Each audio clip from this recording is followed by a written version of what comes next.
பழனி ஆண்டவருக்கு சொந்தமான 1 ஏக்கரா 34 சென்ட் அந்த மாதிரி இடத்த 100 கோடி ரூபாய் மதிப்புள்ள இடத்த திருட்டுத்தனமா பத்திரப்பதிவு பண்ணியிருக்காங்க. கண்டுபிடிச்ச உடனே நான் அவரை சஸ்பெண்ட் பண்ணிட்டோம், நீக்கிட்டோம், டிஸ்மிஸ் பண்ணிட்டோம் அப்படின்னு சொல்றாங்க. அவரு மட்டும் இல்லையே. அப்ப மாவட்ட பத்திரப்பதிவாளரை ஏன் நீக்கல? ஏன் அந்த துறை அமைச்சரை நீக்கல? ஏன் அந்த குற்றத்தை செஞ்சவருக்கு ப்ரமோஷன் கொடுத்துருக்கீங்க? ப்ரமோஷன் கொடுத்து அவரை ஏன் சென்னைக்கு பழனியிலேருந்து சென்னைக்கு அனுப்பிட்டீங்க? இப்படி நிறைய இருக்கு.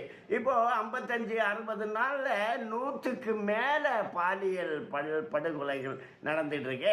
37 லாக்அப் மரணம் நடந்துட்டு இருக்கு. திமுகவிலையும் இப்படித்தானே நடந்துச்சு.